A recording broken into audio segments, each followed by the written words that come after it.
Wait natin tong wire na to. Lusot natin tong wire. Ayan. Isa lang dito sa kabilang to. Tapos isa rin dito sa kabila.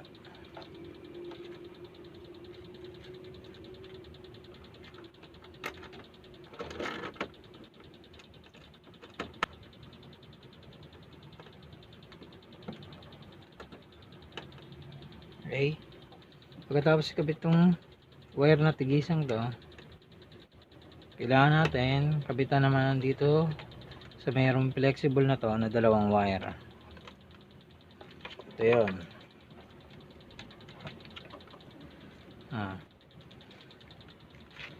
Kadalasan ang 3-way ginagamit sa mga hagdan. Kung nasa taas ka na, pwede mong patayin yung ilaw sa taas kung buhay pa ang ilaw. Kung nasa baba ka naman, pwede mong buhayin ang ilaw kung gusto mong umakyat. Ayan. Pwede rin to sa dalawang pintuan. Kung ang pintuan ng bahay nyo ay dalawa, pwede yun, 2 location. Pwede nyo buhayin, pwede nyo patayin doon. Okay? Pagkatapos nito, itong line 1 natin, connect lang natin to dito.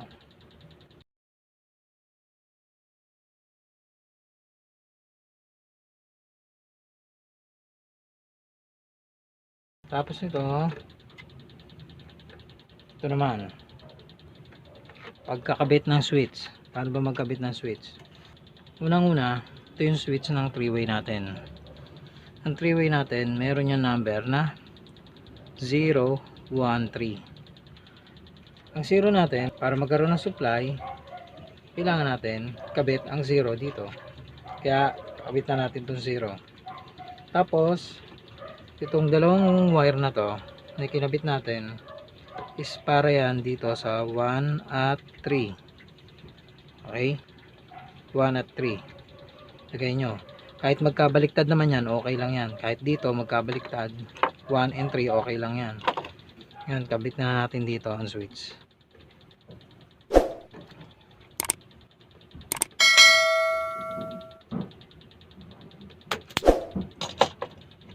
Okay, kabit natin 0.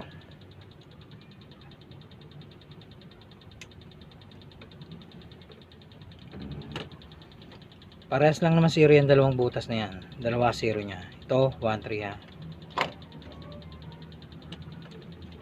Kabit natin sa 1.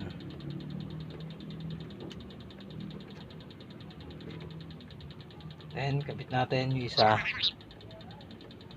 sa 3.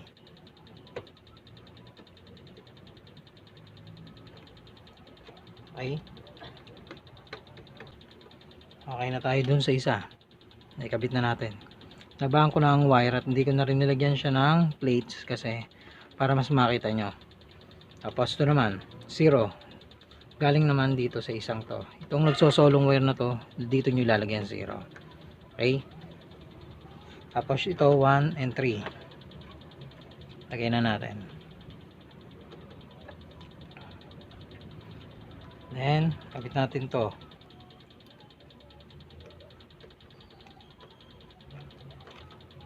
Isa.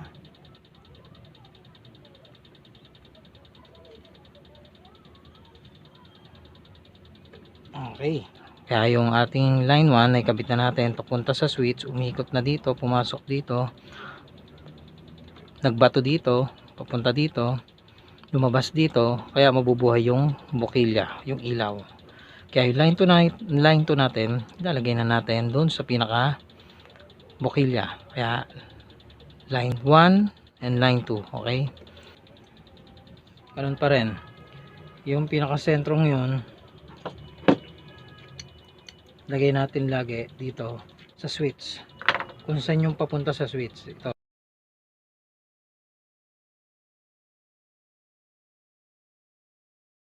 Kabila naman.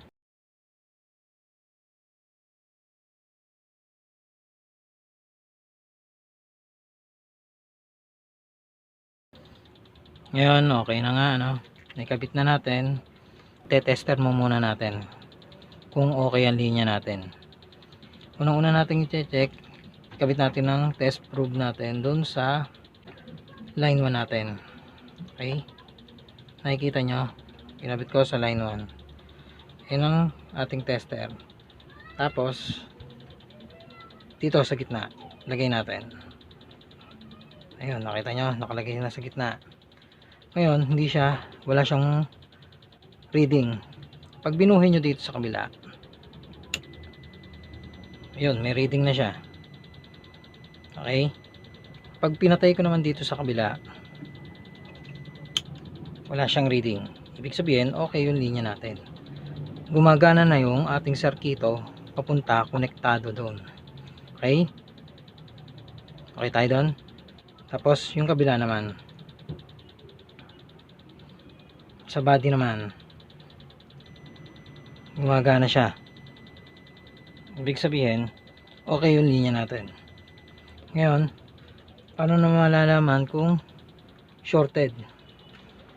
Kabitan na natin ng bumbilya. Check natin yung parehas linya.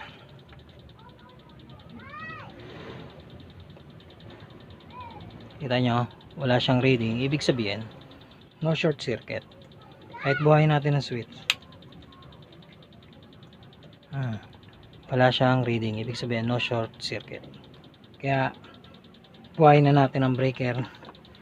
Testingin na natin yung ginawa natin project. Buhayin na natin.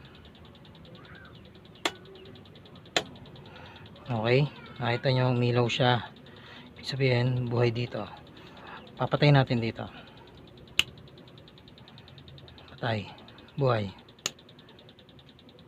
Patay natin dito sa kabila. Patay natin. Buhay natin. Okay.